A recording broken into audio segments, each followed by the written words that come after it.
Good morning now. I'm Dr. Bill Wyatt, and I'm a general dentist, but I'm board certified in the American Orthodontic Society and also the International Association of Orthodontists. And I have practiced nothing but orthodontics for the last 42 years, except for a good bit of temporal mandibular joint problems that are mixed in with your orthodontics. I've done a lot of that too.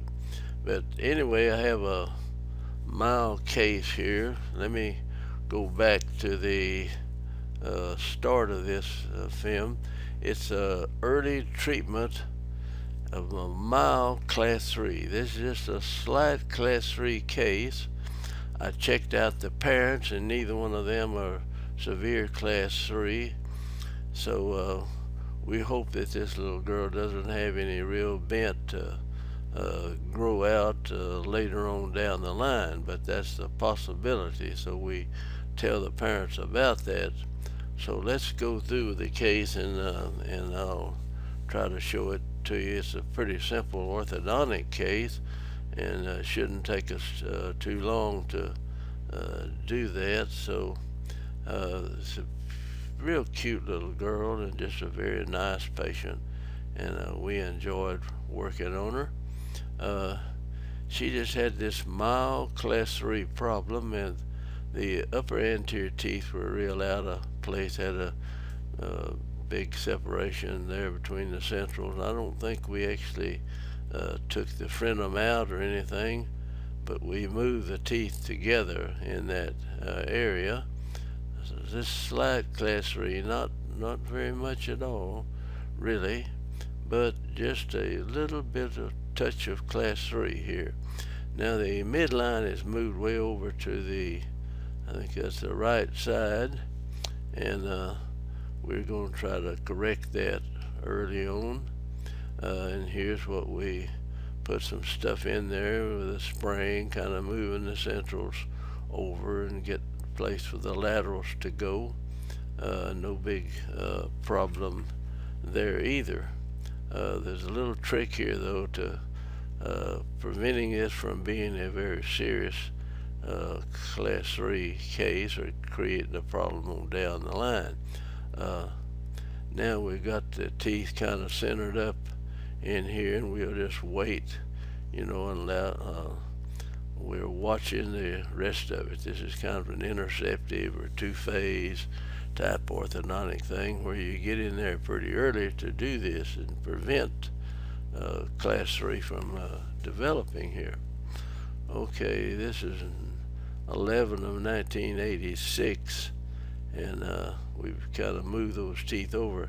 Now they came in with some fluorescent there's a lot of fluoride in the area where these people lived, and her upper centrals were stained to some extent, and a few of the other teeth had some spots like on them. That's not severe, but you can see that in here. I'm going to run through this pretty fast. That's just regular orthodontics, and we're not we're not too interested in just the easy stuff. I just want to get you down and show you this little trick that we did. So down on the bottom we look pretty good. Teeth are lined up, and she's got plenty of room in here for the cuspid. It'll come over to here, and the bicuspid will probably come from there over to here somewhere, and you'll have a little leeway space, and this will drift forward and be more class 3, see. So you don't need that. Class 2s, you'd like to have it drift up that way. Okay, now here's the cephalometric picture. Nothing real dramatic about it. It's just a real close right here. You'd like to have a little more maybe overjet and overbite here on the case. No big problems. End up like that. Now here is we're going to show you several panorexes.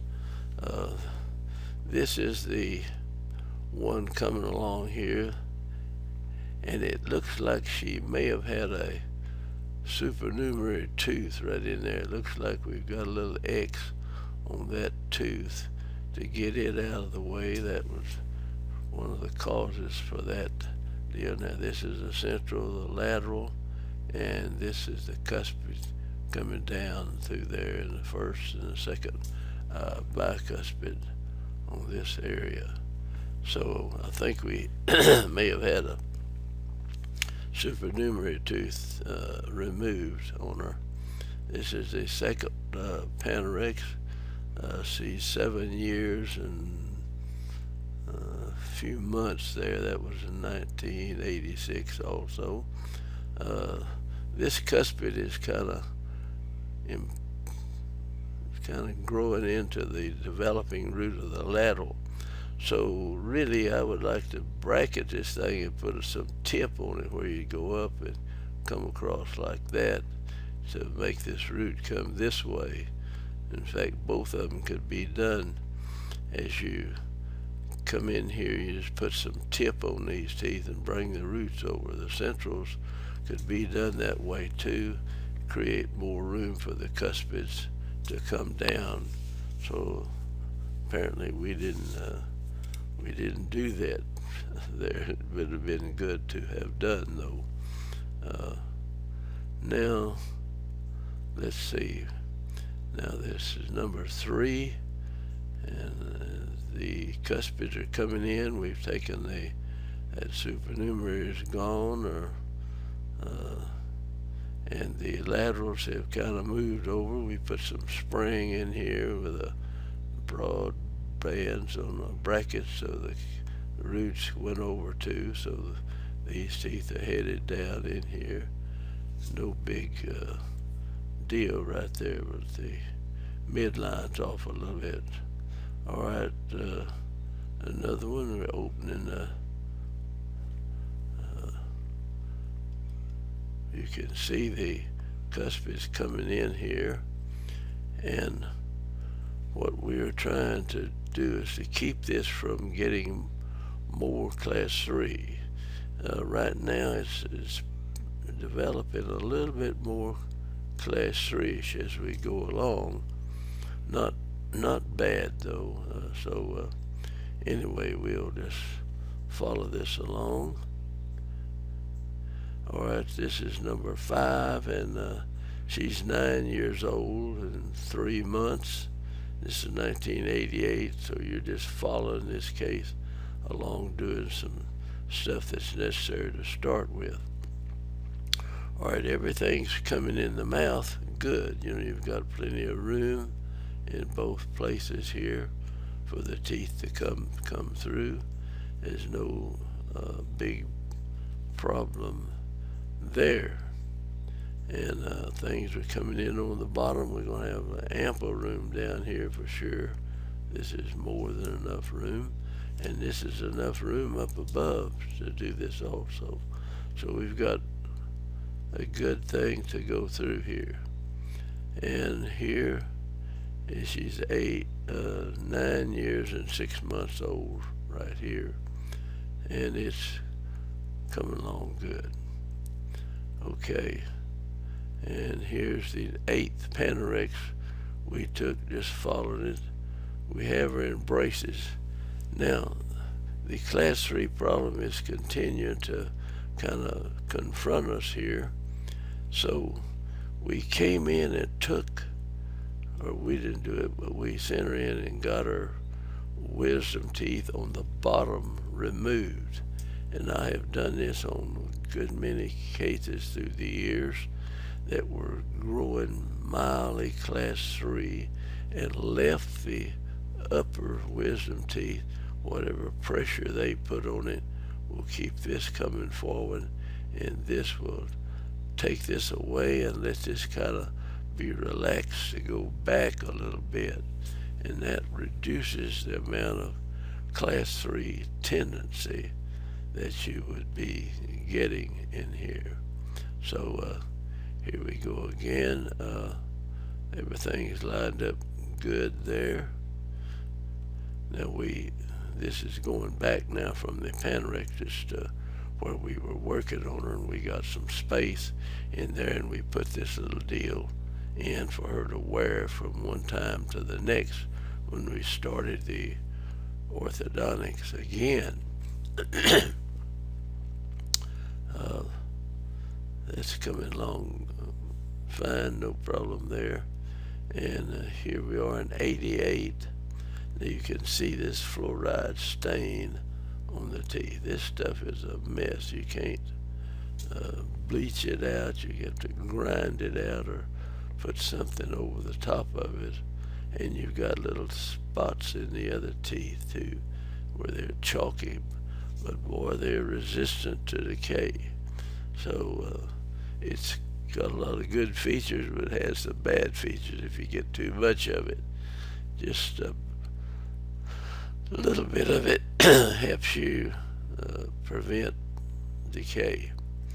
Alright, this is another side of it, and I'm going to rush through this pretty quick. Now the bottom is coming in real good, and we're not having much of a problem with it. We'll probably have to close some space back here because it's pretty tight on the other side over there. However, there's a deciduous tooth there that'll have to come out, so we'll have space over there too. Now here's the little girl's facial structure. No evidence of class 3 on the chin. Just a beautiful balance. Everything's fine, and that's good. 1980. Here she's a little older now. Coming in is 989, and we're in the middle of her final treatment here in 1989. So we're waiting on some cuspids to come down, at least on that side.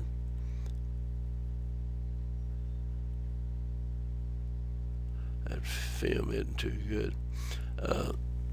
Our cuspid is coming in over here a little later than this one, but it's coming in good, and we've kind of got the midline straightened out to some extent.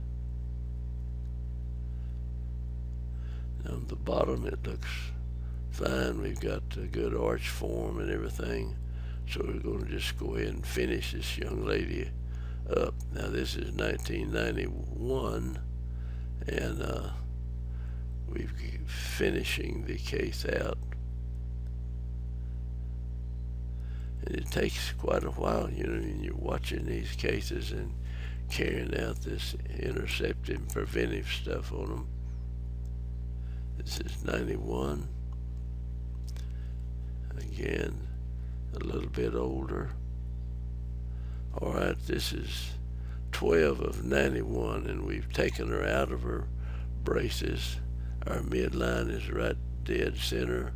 Looks pretty good, but you see they've got pretty much contact there and got a little space over here. So it's not really as good as it looks in there. But this looks fine, and I'm not worried about that. Now here we've got some stain on those teeth coming through. They look fine though. And this is the final pictures of her. So she's a very nice looking young lady, and she's got a pretty smile, and this is her to start with. So we don't have any fear of her lower wisdom teeth pushing on that to make the class 3 any worse. So I've used that trick through the years. A lot of times if you see a mild class 3 developing, you can go in and get the lower wisdom teeth but leave the upper wisdom teeth, and frequently they'll work out just beautifully well. So I'm gonna close out here, and I'm sorry I'm kind of hoarse here, but maybe you can understand this. So thank you for watching, and hope you'll get a little bit out of that video there. It's a little trick there, but it may help you sometime.